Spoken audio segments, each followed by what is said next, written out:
So today's lens that we're looking at is the Tamron 18 to 200 millimeter lens. This lens was released in 2015. Currently retails for about a $650 thereabout on Amazon, depending on the seller. But you can find it for much, much cheaper than that if you look on eBay. So let's get a closer look. So let's go ahead and have a closer look at this lens. You can see right here where it says B018. This is officially the Tamron Di2 18 to 200 millimeter f3.5 to 6.3. I want to make a quick note about the Di2 designation here. That marks it out as a APS-C lens. This is a more kind of budget lens, although not really, because it does currently retail new on Amazon for around $600. But let's get into it. It is a super zoom, so you can see it extends out quite far. And you can see that by the 6.3 aperture, that when it's zoomed all the way out, it's a pretty dark aperture. Also, this lens is a fantastic plastic affair. It's got a plastic bayonet mount. Although, if you feel it, the bayonet mount, it's plastic, but you know, it's actually decent quality plastic, so it doesn't feel flimsy or anything like that. It does have some features that you do typically see on more high-end lenses, such as a vibration control, which is Tamron's term for image stabilization, and it has a zoom lock too, which is kind of nice. It does not have a features like full-time manual focusing or anything like that. And I'm going to attach it to a camera right now so you guys can see the autofocus. The autofocus on this camera is pretty fast. It's not too loud. It's actually not too bad. I'm not sure if you can hear that.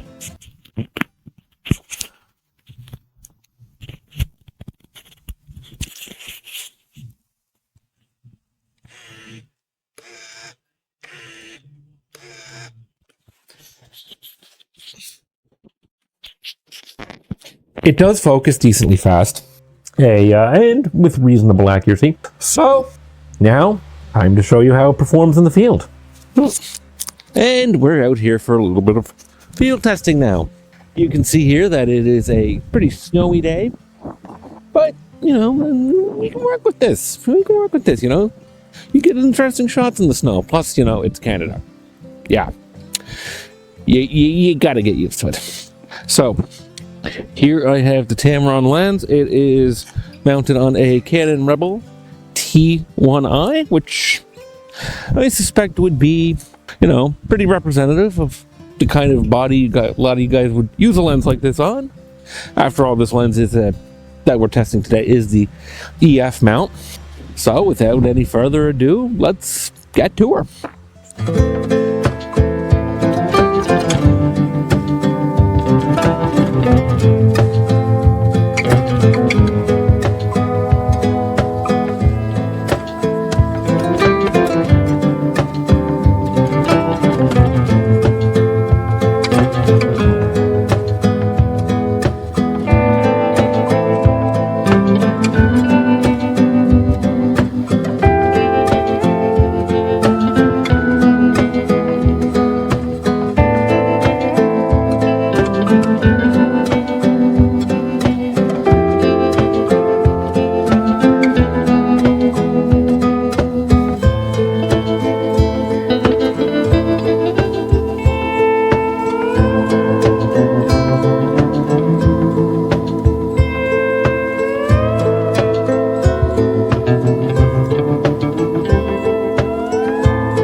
Now here we are, we're back in the studio, so let's go over my favorite images from the outing.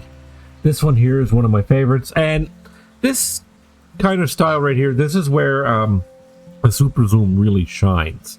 Because you have such a long zoom range, it allows you to get really tight in on subjects and create these really tight and really interesting framings that I really like a lot. Now, all of these photos are edited. These are not the uncorrected photos. Luckily, this lens is so it's a super zoom. You've got distortion. That's just a fact of life.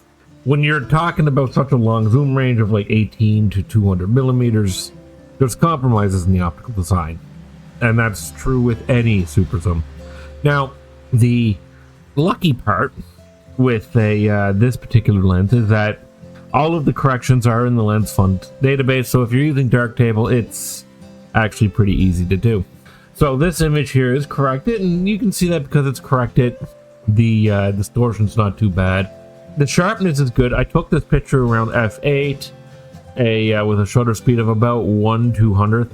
It does have image stabilization with helps, but I'm really not used to going low on shutter speed because I'm also shoot wildlife.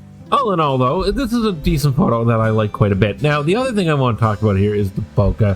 I've never been a fan of the bokeh on this lens. It's very... it looks almost like noise. This one here, love this photo.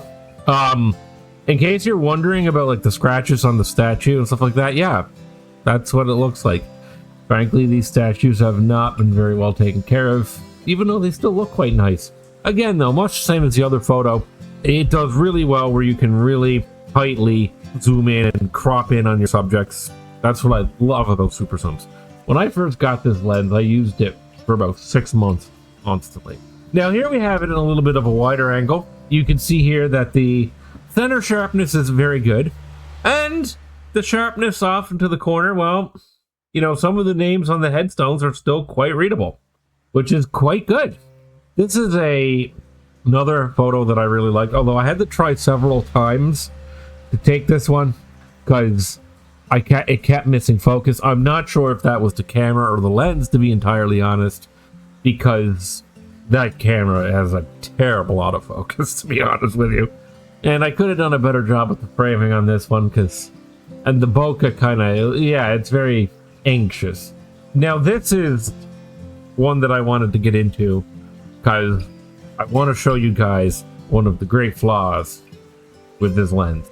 And one of the great flaws is this is at f8 on a cloudy day, and you can see that off the center of the picture, the purple chromatic aberration is really strong. And this is on a cloudy day. I've got other photos. I've taken other photos with this lens where it was much stronger because of intense light. Like this is a very cloudy, very snowy day, as you've seen from prior in the video. So that is the flaw with this lens, is that the chromatic aberration lights up like a Christmas tree. So my final thoughts on this lens are pretty basic. So I'm going to list out the good first. The good is that it's a super zoom. This allows you to get some pretty good creative framings out of it. Also, it's got some nice features like image stabilization and a zoom lock. And personally, I find the colors on it are quite nice too. That's the good. Now for the bad. The bad is that it's a super zoom. And that means that it comes with all the distortion problems of a super zoom. Now luckily it is in the lens fund database, so if you use Darktable, at least it's not too hard to get a reasonable correction. Also, the aperture of f6.3 is super dark. Not a fan of that. And the chromatic aberration, it lights up like a Christmas tree, as you've seen in the last section. So, what I would say is this is a lens where if you find it for cheap and you temper your expectations accordingly, yeah, you can have a lot of fun with it. If you buy this expecting like a professional piece of gear, you're going to be quite disappointed. So don't forget to like and subscribe and pray every day.